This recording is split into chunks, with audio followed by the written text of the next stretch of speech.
일단 나노 테크놀로지를 간단하게 설명을 드리면 나노미터라는 건 다 아실 것 같습니다. 저희가 미터 단위에서 앞에 뭐가 분야에 따라서 센티미터, 밀리미터, 마이크로미터 이렇게 쭉 내려가잖아요.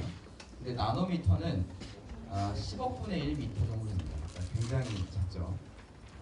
그래서 보통 머리카락 지름을 기준으로 설명을 하면 1000분의 1, 원자 3, 4개를 늘어놓은 정도의 크기입니다.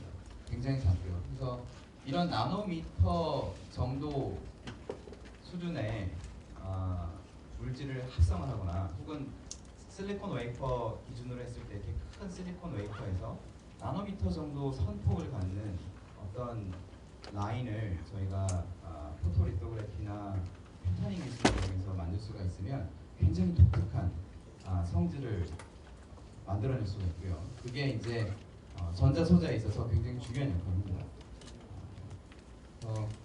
그런 나노미터 수준에서 물체들을 만들고 조작하는 기술이 결국 나노 테크놀로지라고 할 수가 있고요. 제일 많이 알고 있는 나노 테크놀로지는 사실 이 반도체 인더스트리에 있습니다. 근데 이제 제가 굳이 리지드라는 표현을 썼는데 이제 리지드라는 단어는 다 아실 것 같아요. 딱딱한이라는 뜻이죠. 이 딱딱한 김판 위에 있는 이런 나노 테크놀로지나 전자 소자 기술을 우리 몸에다 적용하기 위해서 문제점이 하나 있습니다. 뭐가 문제점이냐? 저희 몸은 일단 굉장히 많은 뼈들이 조합되어 있어서 움직이게 되어 있습니다. 그래서 뼈 관절 같은 데서 막 엄청나게 많이 움직이고요. 또한 이 뼈 안에 들어있는 장기들, 대장, 심장, 뇌, 기타, 허파 움직이죠. 심장이 1초에 한 번씩 뛰고 있고 허파도 숨을 쉴 때마다 움직이고 대장 연동 하시는 거 다 아실 거고 위도 소화할 때 계속 움직이죠. 움직입니다. 움직일 뿐만 아니라 뇌는 엄청나게 부드러워서요. 실제 저희 먹을 그 연두부 같은 거 먹잖아요. 연두부 정도 혹은 그보다 더 소프트합니다. 그래서 과연 이렇게 딱딱한 전자, 소자 혹은 그 나노 테크놀로지를 어떻게 우리처럼 움직이고 소프트하고 굴곡면이 져 있는 장기나 몸에다가 붙일 것이냐. 그러니까 저희는 영어로 인티그레이터라고 합니다. 어떻게 하면 잘 조화롭게 융화시킬 것이냐가 이제 키 이슈입니다. 그래서 저희가 쓰는 기술이 저희가 쓰는 나노 테크놀로지가 거기에 있습니다. 이게 지금 실리콘에서 만든 건데 실리콘 웨이퍼는 앞에서 보여드렸지만 딱딱합니다.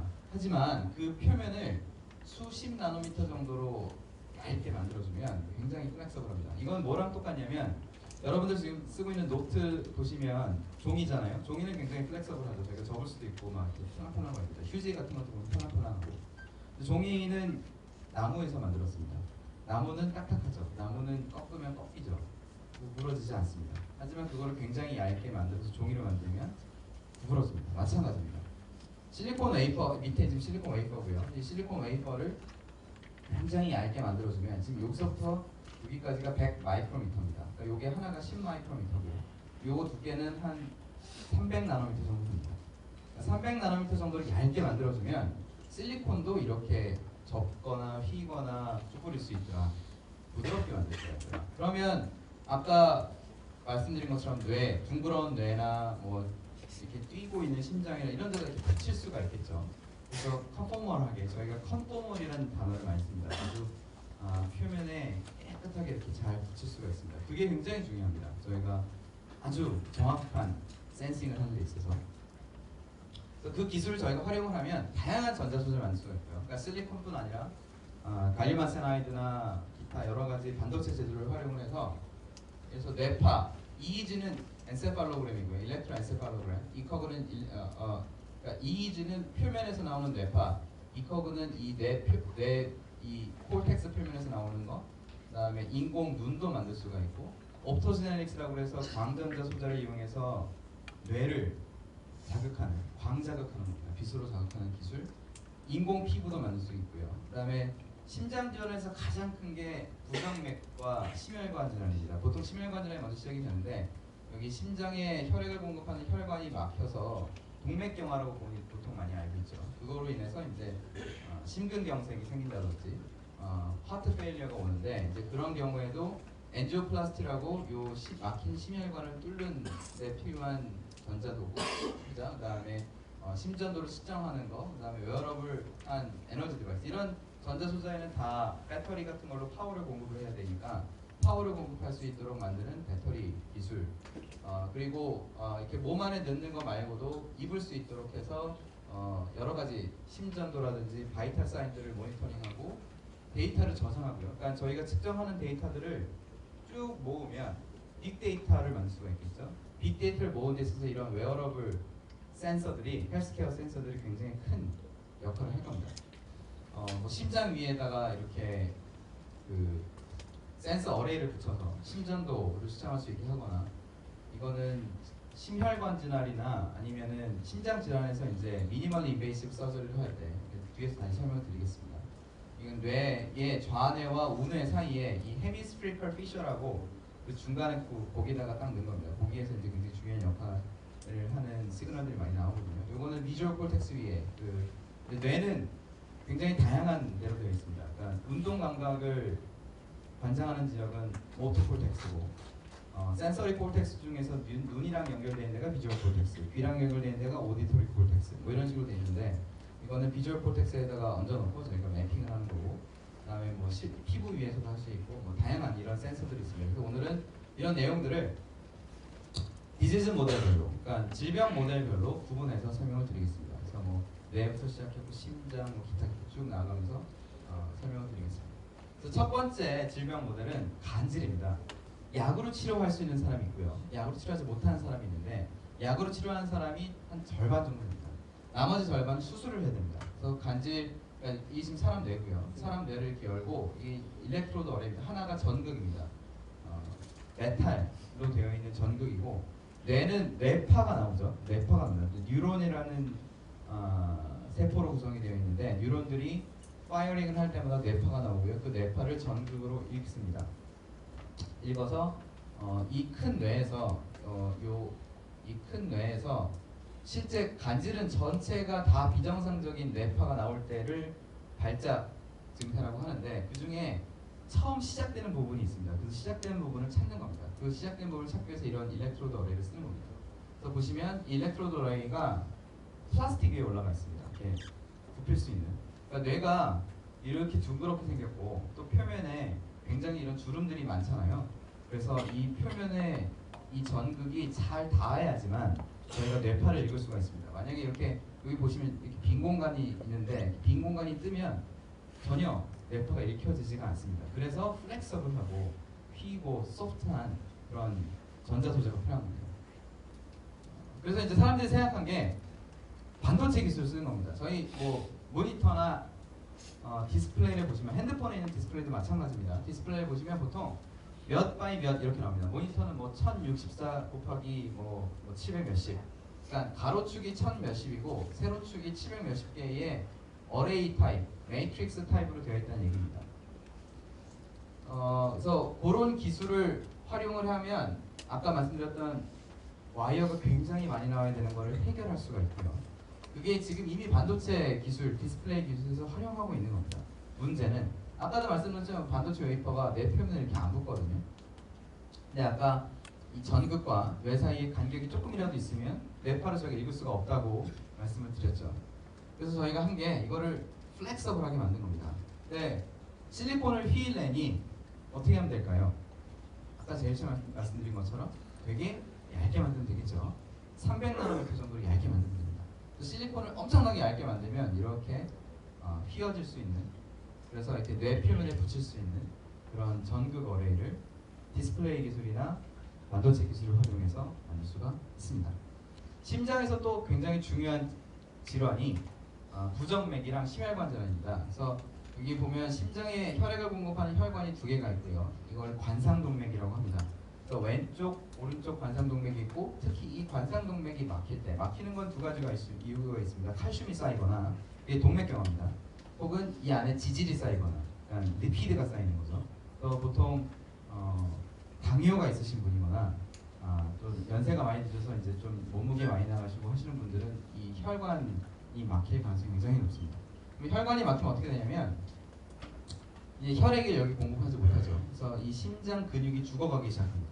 심장 근육이 다 살아있을 때의 활동도를 100이라고 봤을 때 50 미만으로 떨어지면 죽습니다. 근데 이런 심혈관 질환만 문제가 되는 게 아니라 부정맥이라는 게 또 있습니다. 부정맥이라는 건 뭐냐면 보통 심장이 1초에 한 번씩 뛰어야 되는데 1초에 한 번 뛰는 게 아니고 굉장히 느리게 뛰거나 굉장히 빨리 뛰는 겁니다. 그게 부정맥입니다. 근데 그게 왜 생기냐면 특히 이제 느리게 뛰는 거는 이 안쪽에다가 저희가 전극을 삽입하면 됩니다. 그래서 심장이 느리게 뛰는 건 그렇게 페이서로 하면 되고 죽지 않습니다. 살 수 있습니다. 근데 문제는 심장 특히 요 심실이 심방과 심실로 구성되어 있는 심실이 굉장히 빨리 뛰는 경우가 있습니다. 그걸 빈맥 혹은 아까 부정맥 중에서 이제 fibrillation 혹은 테키카디아라고 하는데 보통 심장이 여기 판막이 있고 요 심방이 한번 뛰고 피가 심실로 내려가고 심실이 또 뛰면 이렇게 피가 서큘레이션이 되는 타입인데 이게 1초에 한 번씩 뛰고 있는데 예를 들어서 이게 1초에 한 10번쯤 뛰면은 여기서 펌핑을 하면 피가 이리로 내려가야 되는데 얘가 워낙 빠르게 펌핑을 하고 있으니까 일로 피가 내려가지 못하고 여기 피가 고입니다. 그래서 피가 돌지를 않습니다. 순간적으로 죽는 거예요. 순간적으로. 이걸 어떻게 해결하냐면 이 부분을 찾습니다. 그러니까 아까 큰 돌과 큰 돌 사이에 여기 와류가 굉장히 유속이 빠른 지역이 있으니까 여기를 막으면 되죠. 여기를 막으면 이렇게 돌아가겠지만 어쨌든 그렇게 빠르게 와류가 생기는 건 막을 수가 있으니까. 똑같습니다. 죽은 티슈와 죽은 티슈 사이에 이렇게 빠르게 지나가는 지역을 찾아서 고기를 전기로 태워서 죽여버립니다. 그러니까 살리는 건 아니고 죽이는 거기 때문에 그렇게 좋은 건 아니지만 이걸 안 하면 사람이 죽을 수도 있으니까 죽는 것보다는 이제 치료를 해야 되니까요. 그래서 그 부분을 정확하게 찾아서 고기만 딱 태워버리는 겁니다. 근데 마찬가지로 이 작은 부분을 잘 찾느냐 못 찾느냐에 따라서 얼마나 많은 심장 티슈를 죽여야 될지가 달라집니다. 여기를 정확하게 못 찾으면 이만큼을 다 태워버려야 되고요. 태우는 겁니다. 전기로 태우는 겁니다. 지지는 겁니다. 근데 이 부분을 정확하게 찾으면 여기만 딱 찾으면 되겠죠. 근데 지금 어떻게 찾냐면 이런 일렉트로드를 찾습니다. 그냥 싱글 일렉트로드고요. 이 일렉트로드를 여기 찍어봤다, 여기 찍어봤다, 여기 찍어봤다 계속 여러 부분을 찍어가면서 전위를 다 측정을 해서 맵을 만듭니다. 전위 맵을 만드는데 당연히 해상도가 좋지 않겠죠. 해상도가 굉장히 나쁘고 부정확합니다. 반면에 아까 보여드렸던 것처럼 이런 디스플레이 기술 혹은 반도체 기술을 이용해서 어레이로 고해상도의 센서 어레이를 만들 수가 있으면 이게 확대하는 건데 이게 지금 실리콘으로 만든 겁니다. 이런 임플란터블 디바이스 위주로 제가 설명을 드렸는데 임플란터블 일종의 웨어러블이죠. 몸 안에 들어가 있을 뿐이지. 근데 이제 이거의 장점과 단점이 있습니다. 이제 뭐 뇌에 들어가거나 심장에 들어가거나 했을 때 가장 큰 장점은 굉장히 정확하다는 겁니다. 예를 들어서 뇌파를 읽고 싶다, 심전도를 읽고 싶다. 그러면 이 피부에서도 다 읽을 수 있습니다. 병원 가시면 다 있습니다. 단 정확하지가 않습니다. 그러니까 저희가 부정맥을 정확하게 측정하려면 부정맥을 시작하는 포인트를 정확하게 찾아내야 되는데 피부 위에서는 그걸 알 수가 없습니다. 부정맥이 왔다는 걸 알 수가 있지만 간질이 왔다는 걸 알 수 있지만 간질을 시작하는 포인트가 정확하게 어디다라는 걸 알 수가 없습니다. 그런 건 무조건 뇌 표면, 심장 표면으로 올라가야 됩니다.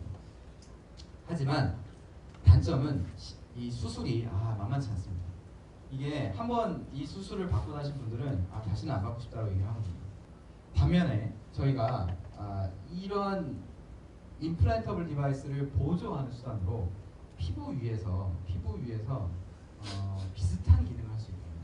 그러니까 뇌파나 심전도를 읽는 건 물론이고 기타 바이탈 사인들, 뭐 체온 변화라든지 pH 변화라든지 당의 변화라든지 활동도의 변화라든지 혈압, 맥박 뭐 이런 것들 다 잴 수가 있다면 사실 이런 질병이 오기 전에 막거나 그러니까 저희가 예상할 수 있거든요. 그런 고위험군의 환자들의 대상으로는 저희가 잘 모니터링만 해서 관리만 해줘도 사실 이런 큰 질병이 안 오게 해줄 수가 있고 또한 이런 질병 수술한 이후에도 재발할 수 있는데 그 재발할지 말지도 측정할 수가 있거든요. 그래서 그런 웨어러블한 그러면서도 수술이 필요하지 않은 피부에 붙이면 되는 그런 디바이스를 저희가 만들기 시작했습니다. 서두에 말씀드렸지만 이게 엄청나게 요즘에 뜨고 있습니다. 그러니까 뭐 구글의 컨택트 렌즈라든지 스마트 기기, 그다음에 뭐 심전도기, 피부에 붙이는 거, 혈압계, 뭐 다양한 시그널들을 측정을 하고요. 근데 머리부터 발끝까지 입어서 측정을 한 다음에 근데 몸에 걸치고 피부에 붙이는 방식을 넘어 신체 이식하거나 복용하는 형태로도 진행하고 있다고 얘기를 하죠. 근데 그다음에 이런 장기에서 수집한 데이터로 환자를 진단을 하는데 그냥 진단하는 게 아니라 어떻게 하냐면 빅데이터를 분석하는 겁니다. 빅데이터를. 그러니까 한순간에 데이터로 측정을 하는 게 아니고 이걸 굉장히 오랜 시간 동안 측정을 해서 데이터베이스화하는 겁니다. 그래서 그 빅데이터를 분석을 해서 트렌드를 예측하고 정확한 알고리즘을 활용해서 예방의학 쪽으로 활용을 하는 겁니다. 그래서 이런 웨어러블 시스템이 필요하게 됐고요. 그래서 저희가 만든 게 이런 시스템입니다. 그래서 기본적으로 이런 심전도, ECG가 심전, 일렉트로카디오그램, 일렉트로마이오그램이라고 심전도랑 이 근육의 움직임, 그다음에 일렉트로엔세팔로그램까지 포함한 EEG까지 측정할 수가 있고요. 뭐 체온 변화라든지 스트레인 게이지는 이런 변화도, 그러니까 액티비티나 뭐 추전증 같은 게 있으면 이런 트레머 같은 걸 측정할 수가 있습니다. 환자와 인터랙션을 하기 위해서 LED가 들어가 있고, 예를 들어서 뭐 약을 먹을 때가 된다 그러면 LED로 반짝반짝 점등을 해주면서 약을 드십시오 이렇게 설명해 줄 수도 있고요. 안테나 같은 게 있어야 이제 무선 기능을 할 수가 있겠죠. 근데 또 제일 중요한 건 뭐냐면 이런 센서들이 피부에 딱 달라붙어 있는 겁니다. 여러분들 피부 보시면 되게 부드러워요. 엄청 부드럽고 또한 이렇게 움직일 때 주름이 되게 많이 생깁니다. 늘어나고요. 보통 한 20% 정도 늘어납니다. 20% 이상 늘어나지는 않습니다. 근데 20% 정도 늘어나거든요. 근데 그 늘어날 때도 이런 전자소재들이 표면에 딱 붙어 있어야 돼요. 실리콘 테크놀로지를, 나노 테크놀로지를 활용을 해야 됩니다. 그래서 저희가 만든 게 이렇게 만든 겁니다. 피부에 주름을 만들어도 주름을 그대로 이런 전자소재들이 따라갑니다. 따라서 그런 노이즈 없이 아주 깨끗하게 이런 다양한 바이탈 시그널들을 측정할 수가 있고요. 실제로 물론 붙이는 위치에 따라 다릅니다. 이거는 요 가슴에다 붙인 겁니다. 체스트에다 붙이면 심전도를 이 티피컬한 심전도죠. 심전도를 볼 수가 있고, 이마에다가 붙이면 뇌파를 잴 수가 있고요. 눈을 감았을 때, 떴을 때 이마에서 나오는 알파 리듬을 측정할 수가 있고, 요건 목에다 붙인 겁니다. 요 목의 근육, 그러니까 말을 할 때 그 후두암 수술을 하신 분들은 후두가 없습니다. 그러니까 암 때문에 절제하신 거죠. 말씀을 못 하십니다.